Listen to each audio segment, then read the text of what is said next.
आणि मान न मान मै तेव्हा मेहमान जसं म्हणतो आपण मला बोलवलेच नाही, मी स्वतः आलो. आणि येताना मी पाहिलं महाराष्ट्राचा मुख्यमंत्री आला तरी त्याचं स्वागत होऊ शकत नाही, त्याहीपेक्षा चांगलं स्वागत आपण.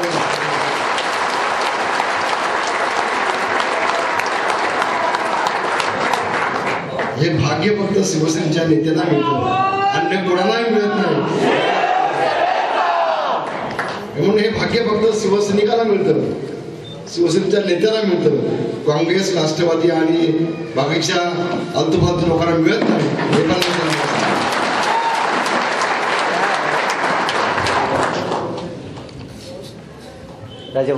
बांधवांनो, शिवसेनेवरती अनेक वादळं आली, शिवसेना प्रमुखांनी ती बसवली. आणि आपल्या कल्पना आहे, ज्यावेळेला वादळ येतं ना त्या वादळामध्ये पाळापाचोळा उडून जातो, पण शिवसेना नावाचं झाड भक्कमपणे खाली मुळं घालून देऊ नये. त्या झाडाला कदापि धक्का लागू शकत नाही. आपण सगळ्यांनी दाखवून दिलं, आपण झाड आहात, आपण झाड आहात. येतात वादळ. आणि म्हणून ठाण्याला माझ्या अनेक सभा झाल्या, महाराष्ट्राच्या कानाकोपऱ्यामध्ये पोचलो मी, पण पालघर आपण कधी मला बोलावलं नाही.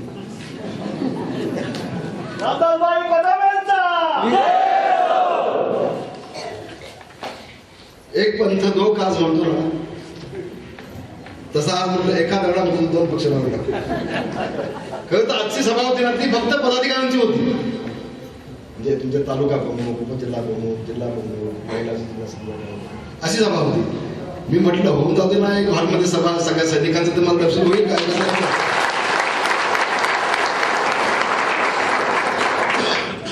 आणि काल सभा सांगितली, आज इतक्या मोठ्या संख्येने आपण उपस्थित झाला, आपल्या सगळ्यांना लाख लाख धन्यवाद.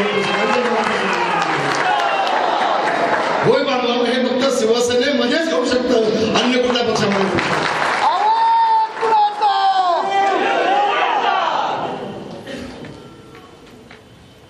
आपण ज्या ज्या सगळ्या समस्या मांडल्या, त्यांना वाटले भाई आले ते सगळं माझ्या काय इथल्या सगळ्या गोष्टी सोडायला आले. तुमचा समज चुकीचा नाही,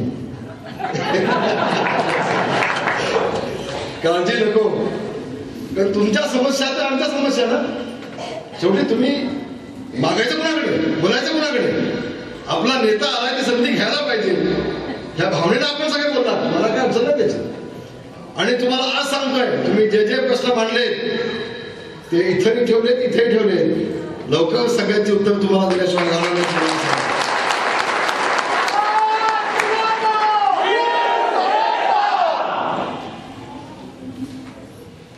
खरं तर हा सगळा भाग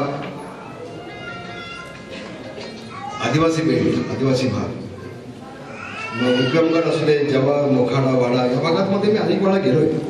विरोधी पक्षात असताना आदिवासी बांधव कशा पद्धतीने जगतात, त्यांच्या आश्रमशाळा कशा पद्धतीनं चालतात, त्यांची अवस्था काय, त्यांचं राहणीमान काय आहे, रोजगार हमीच्या कामामध्ये कसा भ्रष्टाचार केला जातो, आदिवासी कसे केसांनी किती दिवस उपाशी असतात, हे सगळं माझ्या डोळ्याने मी अनेक वेळेला पाहिलंय. मी अचानक गेलोय अनेक वेळेला, कुठेही शासनाला, जिल्हाधिकाऱ्याला, कलेक्टरला न कळवता मी अनेक वेळेला घेतलेलं आहे. त्याला सरप्राईज विषय म्हणतात, ते दिलं की. आणि मग जेव्हा कलेक्टरला कळलं तेव्हा कलेक्टर मग माझ्या पाठीमागे धावत लागतो. त्यावेळेला अनेक वेळा आले. पण पालघरला जर मी आलोच नव्हतो, हा घेतला माझ्याकडे नवीन. आणि मी माझं एक स्वप्न आहे कांडेकरचं, तुम्ही या भागातले संपर्क नेते आहात, माझी तुम्हाला एक विनंती आहे की तुम्ही मला आदिवासी भागात घेऊन चाला. माझं एक स्वप्न आहे, जे शिवसेना प्रमुखांचं स्वप्न होतं, ज्याच उद्धवजींचं स्वप्न आहे. कुठल्याही परिस्थितीमध्ये आदिवासी भागामध्ये आदिवासींच्या मुलांचं कुपोषण हे थांबायला पाहिजे आणि त्यांचा राहणीमान सुधारला पाहिजे. एकही अधिवेशन असं जात नाही की त्या अधिवेशनमध्ये आदिवासींचा प्रश्न मी घेतला.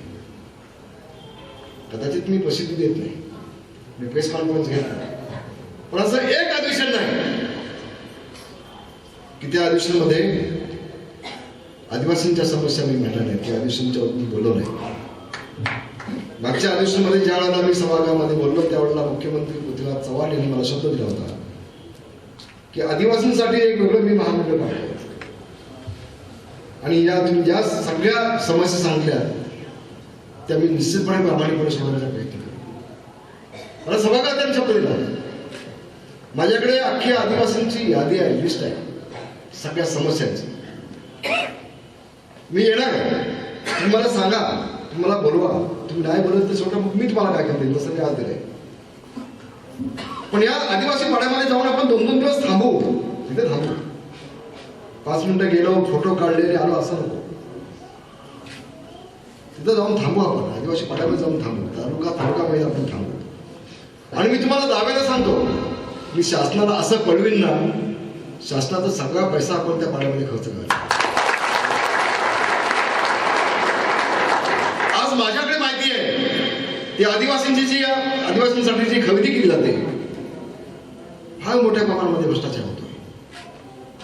मी ज्या वेळेला हे प्रश्न सगळे मांडले, कुठल्या खरेदीमध्ये किती भ्रष्टाचार होते, त्यावेळेला पिछड होते. आता पिछड जेव्हा आले त्यांनी मला शब्द दिला की मी आज सगळ्याची चौकशी करून, या सगळ्या खरेदीची चौकशी करून असं मला त्यांनी शब्द दिले. पण माझं प्रामाणिक मत असं आहे, बघा तुम्ही पटकन बोलून गेलात की भाईनीच इथं उभं राहावं म्हणून. मला खासदार नाही व्हायचं, मला आमदार व्हायचं आहे. यावेळेला उद्धवजींच्या नेतृत्वाखाली महाराष्ट्राच्या विधानसभेवरती भगवा फडक लागत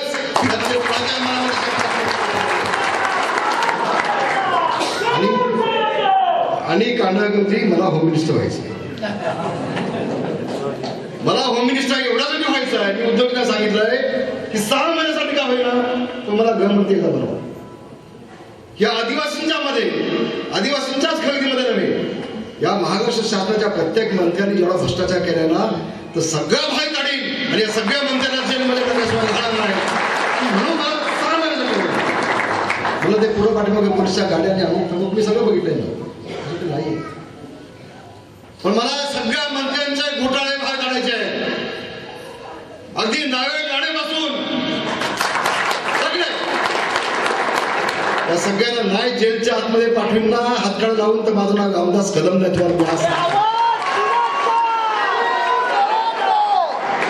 आणि तो घोडा मैदान लांब नाहीये, तो दिवस लांब नाहीये. आता तो दिवस लांब नाहीये. लोकसभाची निवडणूक आली की लगेच विधानसभा. इथे हौसे गवसे नवसे आले गेले, मला त्याची सगळी कल्पना आहे. मी राजकीय भाषण मला करण्याची आज इथं देखील आवश्यकता नाही आहे, मी कधीच केलं नाही. ती वस्तुस्थिती अगदीच नवी आपल्या सगळ्यासमोर मांडली. पण नगरपालिका निवडणुकीमध्ये आपण जे म्हणताय ना मगापासून, नगरपालिका आता यांची काय माय मिळाली हो. तिकडे आम आदमीने जो दिल्लीत चमत्कार केलेला, महाराष्ट्रामध्ये महाराष्ट्राची जनता वाट पाहते की निवडणुका येतात कधी आणि या काँग्रेस राष्ट्रवादी आम्ही गाठतोय कधी, वाट पाहते.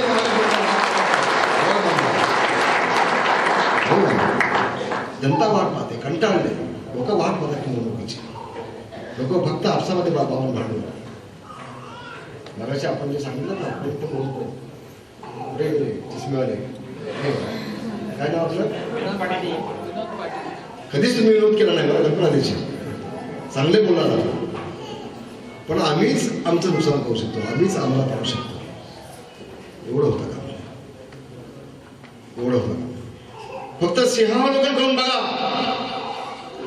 पाठीमागे वळून बघा.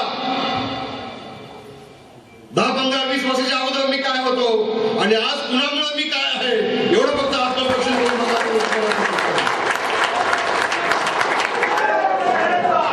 तुम्हाला त्याचं उत्तर निश्चितपणे मिळेल. कोण रामदास कदम, कोण कांडळकर, आम्ही होतो कोण. शिवसेना प्रमुखांचा जन्म झाला नसता तर शिवसेना नसती, आणि शिवसेना नसती तर या व्यासपीठावर बसलो ना, मी अमुक आहे, मी तमुक आहे, मी तमुक आहे. कोण अमुक? शिवसेना प्रमुखांचा जन्म झाला म्हणून शिवसेना निर्माण झाली, आणि शिवसेना निर्माण झाली आणि म्हणूनच नागार गाण्यासारखा दारू विकणारा माणूस, भट्ट्या काढणारा माणूस महाराष्ट्राचा मुख्यमंत्री झाला. तो विसरला. मी जबाबदारी करतोय. हे सभागृहात बोललो मी त्याच्यासमोर. अरे म्हटलं तुझा ग्लास भरायचा असतो चेंबूला दारूचे समोर बोललो मी, पाठीमागे कधी बोललो नाही. हा हिंमत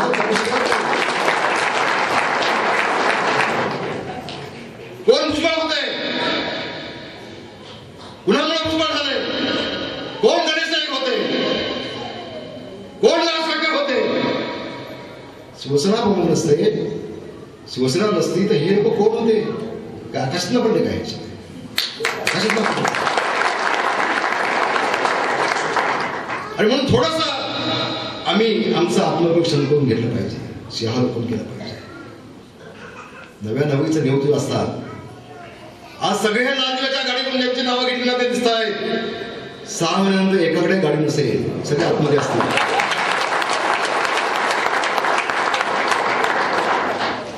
सगळे आतमध्ये असतील. कुणालाच म्हणणार नाही मी, सगळ्यांचे प्रकार बाहेर काढेल. तेवढंच काम करत बसेल पहिले 6 महिने. तुम्हाला कल्पना नाही काढणार, ज्या वेळेला मी राजाचा घराच्यामध्ये झालो, मला कमी अवधी मिळाला. मी सगळ्यात पहिल्यांदा पूर्ण काम केलं असेल ना, तर महाराष्ट्रातल्या शिवसैनिकांच्या वरती जेवढ्या केसेस होत्या त्या प्रत्येक केसेस काढण्याच्या पाठीमागे मी 6 महिने घालवले. एका पेला तेवढंच काम दिलं होतं आणि एका आठवड्यातून मी अहवाल घ्यायचो, किती कमी झालं, किती कमी झालं, केसेस किती कमी झालं. आज पहिल्यांदा मी हे पहिल्यांदा आज बोलतोय. अगदी बांध्यापासून चांद्यापर्यंत या सगळ्या अगदी मी सुरुवात केली. कधी पुन्हा बोलून आज पहिल्यांदा बोलतोय मी, कारण आपण आहात तर शिवसेना आहे. शिवसेना प्रमुख सांगायचे की माझी ताकद ते माझ्या समोर बसले, माझं चिरकत तुम्ही आहात हे शिवसेना प्रमुख नेहमीच सांगायचे. आणि म्हणून माझी आपल्या सगळ्यांना एकच विनंती आहे, एवढीच विनंती आहे, आपसामध्ये मतभेद ठेवू नका, आपसामध्ये भांडू नका, पदांच्या वाला भांडू नको. येतील ना आता, उद्या सत्ता आपली आली तर किती बदलली होती, किती बदलली होती. खासदार कशाला पाहिजे, तुम्हाला खासदार व्हायचं सांगा, मी सांगतो.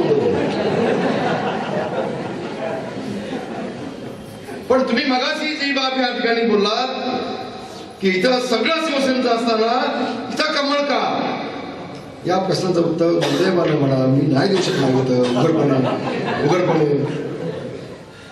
पण आपण त्या मीटिंगमध्ये होतात शिवसेना भवनला, माझं भाषण आपण ऐकलं, मी काय बोललो होतो. या तुमच्या सगळ्यांच्या मनामध्ये ज्या खंत होती, जी व्यथा होती, ती मी मांडली. काही पेपरला बातम्या आल्या, त्या पेपरला कशा बातम्या मला माहीत नाही, पण त्या आल्या बातम्या. रामदासबाईंनी असं सांगितलं, असे बोलले, जे तुम्ही मगाशी बोललात, तुम्ही आता नाही ते बोलू शकत नेता असल्यामुळं. पण ही व्यथा ती तुमची आहे की माझी आहे, झाल्या चुका आपल्या. आज ते सगळं बाजूला ठेवून पहिल्यांदा शिवसेना प्रमुख माननीय बाळासाहेब ठाकरे यांचं स्वप्न साकार करण्यासाठी, महाराष्ट्राच्या विधानसभेवरती भगवा फडकण्यासाठी आपण सगळेजण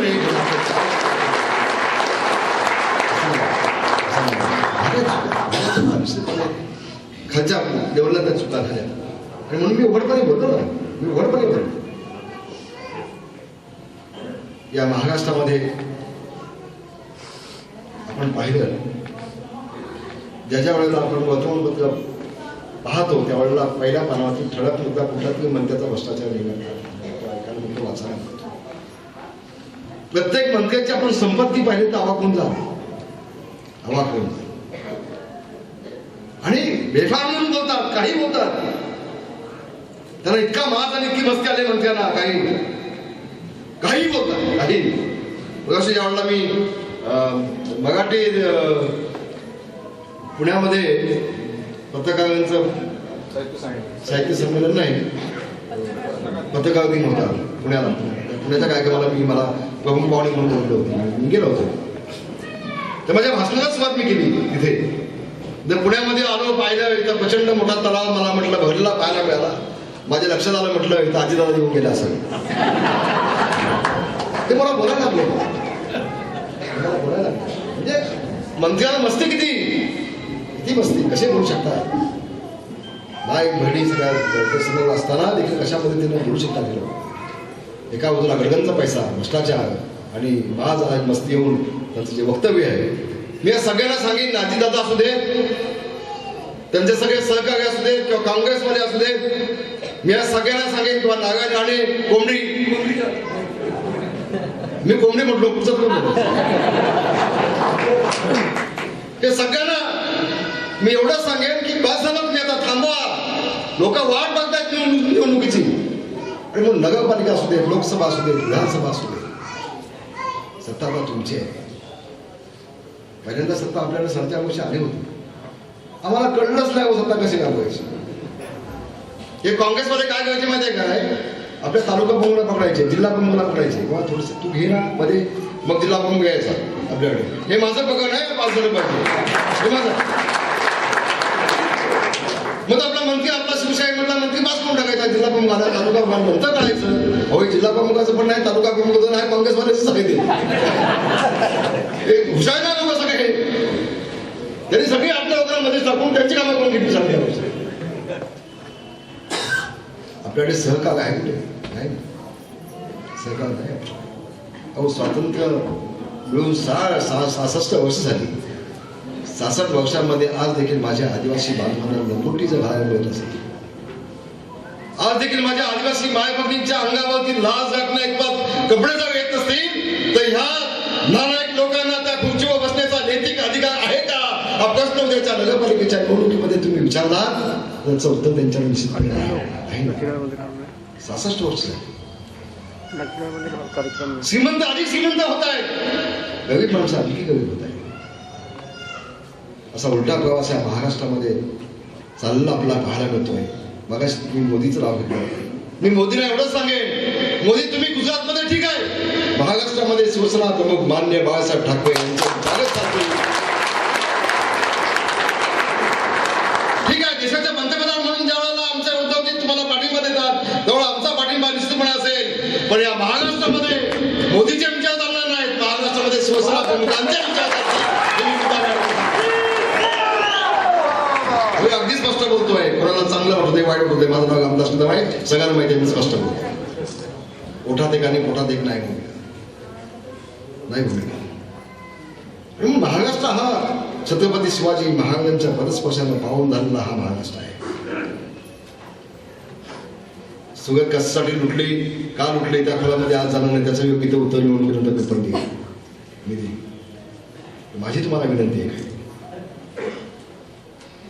की उद्याची जी सभा शिवसेना प्रमुखांच्या जन्मदिनानिमित्तानं आपण घेतोय, ती नुसती सभा नाहीये, ती प्रतिज्ञा सभा आहे, शपथ सभा आहे. तिथे प्रत्येकाला भगवा धागा मिळणार आहे, विशिष्ट धागा हातामध्ये शपथ घेऊन बांधण्यासाठी त्या सभेमध्ये, लक्षात घ्या.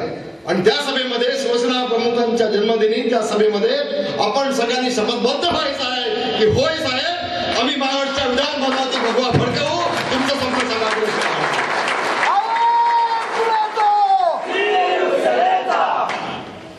म्हणून तुम्हाला नेण्यासाठी माघावी मी आलोय. माघावीचा शब्द माहिती आहे तुम्हाला?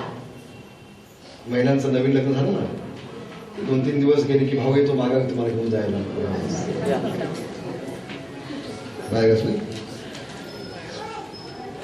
मी आपल्या सगळ्यांना निमंत्रण देण्यासाठी आलोय, आपल्याला सगळ्यांना विनंती करण्यासाठी आलोय,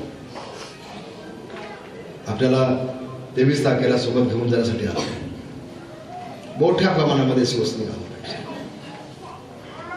माझी मुलाखत एक पुण्याची आपण वाचली असाल की शिवसेनेला भाड्याची माणसं कुठून आणायला लागत नाही, शिवसैनिक स्वतः शिवसेना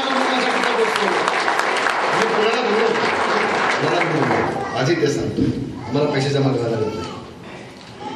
मला कल्पना आहे मोठ्या प्रमाणामध्ये बेरोजगारी, मोठ्या प्रमाणामध्ये महागाई, मला याची कल्पना आहे. थोडे दिवस काळ काढा, या सगळ्याची उत्तर आपण देऊ येईल. या सगळ्याची उत्तर तुम्हाला पाहायला मिळतील. आपण अनेक प्रश्न इथं जिंदालची काही जी ऍक्टिव्हिटी सांगितलीत ना, मी जिंदालला एवढं सांगेन की आज इथं आलोय 23 तारखेसाठी, पुन्हा येईल ना, जर जेटीचा प्रश्न तर असेल, रामदास कदम जिंदालला तिथं गाडून पुन्हा मुंबईला जाईल, एवढा सांगतो. बोलवा मला, कधी बोलवा, घ्या आंदोलन. पोलिसांना सांगतोय आमच्या आंदोलनाच्या मध्ये पडायचं नाही, तुमचा पुढचा मिनिस्टर मी आहे, तुमचा पत्ता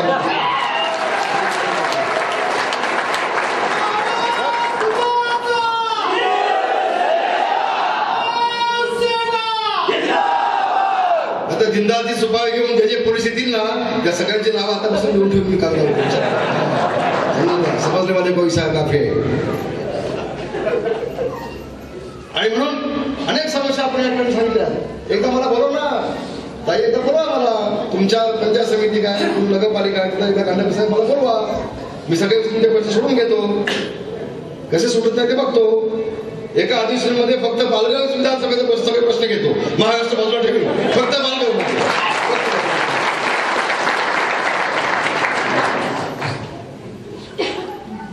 नाही सोडत तर मी एकाची पगार मार्गी देऊन लागते. माझ्याकडे सगळ्यांच्या फायदे आहेत, काय करून ठेवले मी पुढची तारीख आतापासून करून ठेवली. प्रत्येक मंत्र्याची फायदा करून ठेवली. बस कमी नाही, सिरियसली बोलतो. वकील साहेब तुम्ही एकदा येऊन बघून जा, फायलीवरती तुमचं टाकून जा, म्हणजे कुणाला किती सजा होईल ते तुम्ही सांगा. एका गोष्टी मला समाधान वाटलं की काल आपण इथं संदेश दिला, मेसेज दिला, निरोप दिला आणि महिला देखील इतक्या मोठ्या संख्येने इथं सगळ्या जमा झाल्या. हा बालेकिल्ला कालही होता, आज या उद्या असेलच, त्याबद्दल कुठेही तुमत नाही. पण कुठं काय गाड्या आणलं ना तर एक दाढीवाला दुसऱ्या दाढीवाल्यासाठी निश्चितपणे बोलवेल. मग मी बघतो पुढचं काय करायचं. तुम्ही चिंता करू नका, तुमच्या पाठीशी आजपासून रामदास कदम खंबीरपणे उभा आहे.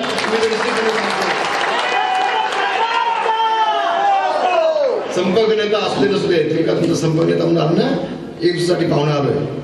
तुम्हाला खरं सांगतो ना, यावं लागेल साहेब. तुम्ही बोला तेव्हा येईल ना. नेता महाराष्ट्रामध्ये कुठे जाईल मला काय अडचण नाही. कुठलीही समस्या असेल तर मला कमी करा.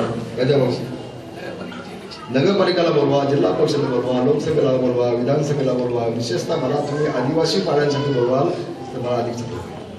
आपल्याला आदिवासींसाठी फक्त एकदा कुठं कधी वाटप केलं आणि फोटो काढले असं नको. कायमस्वरूपी आदिवासींचे प्रश्न सुटले पाहिजे आणि असं वाटलं पाहिजे की होय होय 66 वर्षांमध्ये आदिवासीला न्याय मिळाला नाही, तो पालघरच्या शिवसेनेनं न्याय मिळून दिला हे स्पष्ट कसं कुपोषण थांबवता बघू ना. मला अतिशय आवडेल. शेवटी जनसेवा ही स्वसेवा. आयुष्यासोबत काय न्यायचं आहे, खाली हातानं आलोय, खाली हातानं जायचं आहे. ही सेवाच फक्त आपल्यासोबत जाणार आहे. कमी लोकांना या गोष्टी करतात आणि म्हणून माझ्या सगळ्या बांधवांना विनंती आहे की आपण सगळे तालुका प्रमुख आहात, उपजिल्हा प्रमुख आहात, जिल्हा प्रमुख आहात, सगळे प्रमुख बसा, कांडकर साहेबांसोबत बसा आणि कसं नियोजन तुम्हाला करते जास्तीत जास्त लोक कसे आपल्या आणता येतील त्याचं नियोजन तुम्ही व्यवस्थित झालं पाहिजे. मी सगळ्यांची नावं आता घेतले, मी फोन नंबर पण घेतले. माझा स्वतः मी प्रत्येक तालुका प्रमुखाला संपर्क साधणार आहे. महिला आघाडी त्या तुमच्या ज्या तालुका प्रमुख आहेत त्यांच्या स्वतः तर आपण लागेल आणि ज्या दिवशी आपण सकाळी निघाल त्या दिवशी देखील निश्चितपणे मी व्यवस्था केलेली आहे की आपण नका कधी खोटं बोलत नाही, शिवसेने कधी खोटं बोलत नाही. खोटं बोलण्याची आपल्याला आवश्यकता देखील नाही, कारण शिवसेना प्रमुख आपलं दैवत आहे, आपलं दैवत आहे सगळ्यांचं. आणि माझी भावना आहे आज देखील शिवसेना प्रमुख आपल्यासोबत आहे, इथं आहे, मला ऐकता येते. माझी भावना आहे, माझी भावना आहे. जसं शिवसेना प्रमुख त्यावेळेला म्हणायचे की छत्रपती शिवाजी महाराजांना एखादं गोष्ट चुकीची अशी वाटलेली ती आपल्या हातातून घडता कामा नये. त्यांना काय वाटेल, महाराजांना काय वाटेल. तसं प्रत्येक शिवसैनिकाला असं वाटलं पाहिजे की माझ्याकडून चुकीचं काम होत असेल तर बाळासाहेबांना काय वाटेल, त्यांच्या आत्म्याला काय वाटेल. ही भावना प्रत्येकामध्ये निर्माण होणं अत्यंत आवश्यक आहे, अत्यंत गरजेचं आहे. संबंध देशामधला हा एकच नेता, संबंध देशामधला नव्हे, संबंध जगामधला हा एकच नेता असं म्हणेन मी की स्वतःसाठी कुठलंही पद न घेणारा, सर्वसामान्य कार्यकर्त्याला असामान्य महत्व प्राप्त करून देणार, मग त्या आमदारक्यापासून लोकसभेच्या अध्यक्षापर्यंत येणारी सगळी पदं इतरांना देणार. जगातला एक नेता मुख्यमंत्री होऊ शकले असल्या, लोकसभेचे अध्यक्ष स्वतः होऊ शकले असले, पण आपल्यासारख्या गरीब लोकांना असामान्य महत्व प्राप्त करून इतरांना पद देण्याचं काम ज्या माणसाने केलं, ज्या देवाने केलं, ज्या परमेश्वराने केलं, त्याचा जन्मदिवस आहे 23 तारखेला, त्यांचा वाढदिवस आहे. आणि म्हणून सगळी कामं बाजूला ठेवा, एक दिवसासाठी सगळी कामं बाजूला ठेवा आणि त्या दिवशी आपण सगळ्या सोबत शपथबद्ध होऊ. आपण सगळे सोबत आणि आपण उद्धवजीला सांगू की उद्धवजी तुम्ही चला पुढे, आम्ही आपल्या सोबत आहोत, आपल्या खांद्याला खांदा लावून आम्ही देखील सोबत आहोत, आपल्याला एकाकी आम्ही पडू देणार नाही. शिवसेना प्रमुखांचं शेवटचं भाषण शिवाजी पार्कला जी चित्रफीत दाखवली ते आपण सगळ्यांचे ऐकले असाल. त्यामध्ये 2 गोष्टी शिवसेना प्रमुखांनी सांगितल्या शेवटी सगळ्या, की हा देश आपला पुढे न्यायचा असेल तरी गांधी घराणं संपून टाका, नेस्त नाबूद करून टाका. हे शिवसेना प्रमुखांनी शेवटचा संदेश दिला. आणि त्याच्या पुढच्या भागात शिवसेना प्रमुख असे म्हणतात लगेच की जसं मला सांभाळून घेतलं तसं आदित्यला विरुद्धला सांभाळलं. आणि म्हणून माझ्या आपल्या सगळ्या विनंती आहे की उद्याच्या 23 तारखेला आपण सगळ्यांनी शिवसेना प्रमुखांना अभिवादन करण्यासाठी जास्तीत जास्त संख्येने यावं. धन्यवाद. जय हिंद, जय महाराष्ट्र. सर, जैसा कि भी बीजेपी ने एक मुंबई में सभा किया था, तो कहीं इसका जवाब देने के लिए शिवसेना ये आगे सभा तो नहीं कर रही है? बिल्कुल नहीं. बीजेपी ने जो सभा लिया था, मोदी साहब आए थे, उसका ये सभी का स्पर्धात्मक तुलनात्मक कुछ भी संबंध नहीं है, कोई भी संबंध नहीं है. ये शिवसेना प्रमुख जी का जन्मदिन 23 तारीख को है. अब कथित न करने के लिए महाराष्ट्र की सभी शिवसैनिक वहाँ पे आने वाले हैं, उसके लिए सभा रखी. जैसे कि भी आपने कहा अपने भाषण में कि महाराष्ट्र में नरेंद्र मोदी का जो विचार है नहीं चलेगा, यहाँ शिवसेना का विचार चलेगा. मैं विचार की बात नहीं की मैंने. मोदी के विचार से नरेंद्र मोदी गुजरात में है, आज कल भी रहेंगे, हिंदुस्तान के पंतप्रधान भी हो गए. हमारा उसके लिए साथ रहेगा शिवसेना का. लेकिन महाराष्ट्र में शिवसेना प्रमुख का विचार लेके ही शिवसेना दौड़ेंगे, शिवसेना लड़ेंगे, ये बात नहीं. सर, जैसा कि अभी राज ठाकरे ने एजेंसी पे आरोप लगाया कि यहाँ की जो भी उद्योग धंधे सरकार के लापरवाही के कारण कुछ सब गुजरात जा रही है, इस बारे में आप क्या कहेंगे?